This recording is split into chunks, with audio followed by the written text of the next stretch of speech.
আপনাকে কেউ সম্মান করবে না, কেউ আপনাকে মূল্যায়নও করবে না, কেউ আপনার ভালো লাগা খারাপ লাগা এসবের খোঁজ নিতে আসবে না। আপনি অসুস্থ হয়েছেন, এর পিছনে টাকা খরচ করার মানুষ খুব কম পাবেন। কেউ কোনো পারিবারিক বড় সিদ্ধান্ত নেওয়ার জন্য আপনার পরামর্শ চাইবে না। যে জায়গাটায় যেই কাজটা আপনার সিদ্ধান্ত হওয়ার কথা ছিল সেখানেও আপনি সিদ্ধান্ত দিতে পারবেন না। বাসায় অনেক কিছু হয়ে যাবে, অনেক পরিবর্তন হয়ে যাবে, সেখানে আপনার বিন্দু মাত্র কন্ট্রিবিউশন থাকবে না। আপনার অভিজ্ঞতার, আপনার কথার কোনো মূল্যায়ন পাবেন না। কেন পাবেন না জানেন? কারণ আপনি আর্থিকভাবে অসচ্ছল। হয়তো অনেক লেখাপড়া করেছেন, অনেক যোগ্যতা আছে, কিন্তু টাকা ইনকাম করার মতো যোগ্যতা নেই। টাকা ইনকাম করতে পারছেন না। যে যখন চায় ওর চাহিদাটা পূরণ করতে পারছেন না।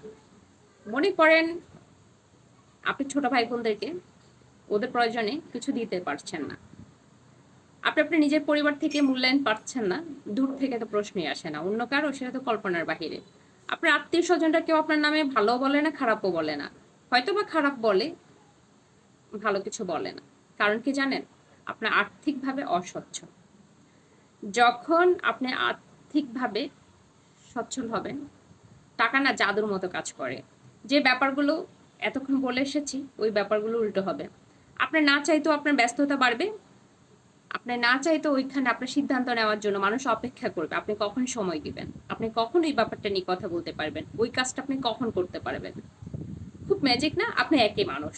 যে মানুষটার কিছুক্ষণ আগেও কোনো মূল্যায়ন ছিল না, কোনো সম্মান ছিল না, কোনো সিদ্ধান্তের কোনো দাম ছিল না, ওই মানুষটা এখন খুব মূল্যবান হয়ে যাবেন।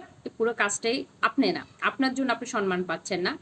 আপনার যদি টাকা থাকে তাহলে আপনি সম্মান পাবেন। আপনার টাকাটাই আপনার যোগ্যতা, আপনার টাকাটাই আপনার সম্মান, আপনার টাকাটাই আপনার চাহিদা। মানে অন্য আরেকজনের মধ্যে আপনার কথার চাহিদা, আপনার সিদ্ধান্তের চাহিদা তৈরি হবে, আপনার ভাবনার চাহিদা তৈরি হবে। আপনার যদি টাকা থাকে, আপনি একটা ভুল সিদ্ধান্ত দিলেও এটাকে সবাই রাইট বলে মেনে নেবেন। আপনার যদি টাকা থাকে, আপনি একটা অন্যায় করলেও ওটা উনি হজম করবে। কিন্তু আপনার যদি টাকা না থাকে, আপনি যতই বিনয়ী হন, আপনি যতই ফ্লেক্সিবল হন, আপনি যতই আন্তরিক হন, এটার কোনো মূল্য নেই। টাকাওয়ালা বেয়াদব অনেক ভালো। যে ভাই বোন যার টাকা থাকে ও একটু বেয়াদব হলো না, ওটা কোনো ব্যাপার না, ওর তো টাকা আছে।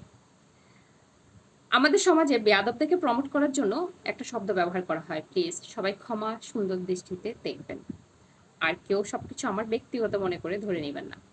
আমি বাস্তবিক অর্থে আমি খুব হ্যাপি মানুষ। আমি ২ ভাইয়ের ১ বোন। আমার বাবা মায়ের ৩ সন্তানের মধ্যে আমি একটাই কন্যা সন্তান। যাই হোক, আমার ঢোলার না পিটি। যে কথাটায় ছিলাম, টাকাটা খুব ম্যাজিকের মতো কাজ করে। এই পুরো পরিবর্তনগুলোই কিন্তু টাকার কারণে হচ্ছে। ধরেন আপনি বাবার বাড়িতে গেলেন, যাওয়ার পর আসার সময় যদি ভাই বোনগুলোকে একবার ৫০০ টাকা করে দিয়ে আসতে পারেন হাত খরচের জন্য, সে বয়স্ক হলে বলবেন ওষুধ খাইয়েন।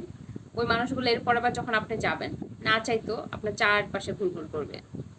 ধরেন আপনি শ্বশুরবাড়িতে গেলেন, শালা শালির হাতে ৫০০ টাকা করে দিয়ে আসলেন, শালিদের যে ছেলে মেয়ে আছে ওদেরকে ৫০০ টাকা করে দিয়ে আসলেন। আপনি চলে আসে, আপনি এর পরের বার যখন যাবেন আপনার শ্বশুরবাড়ির সবাই আসবে আপনার সাথে দেখা করতে। আপনার ভালোবাসার কোনো কমতি নেই। আমরা যেটা বলতে নিয়েছিলাম, বেয়াদবদেরকে প্রমোট করি কিভাবে জানেন? আমরা বলি দুধ দেওয়া গায়ের লাথিও ভালো। তার মানে টাকাওয়ালা মানুষ বেয়াদব হলেও ভালো। এর কথাটার ব্যাখ্যাটাই হচ্ছে দুধ দেওয়া গায়ে যদি লাথি মারে তাও ভালো। তো আপনি না টাকা ইনকাম করা শিখতে হবে। সব কথা শেষ কথা কি জানেন? যতক্ষণ বেঁচে থাকেন টাকার বিকল্প কিচ্ছু নেই। আমি এমনও দেখেছি আপনার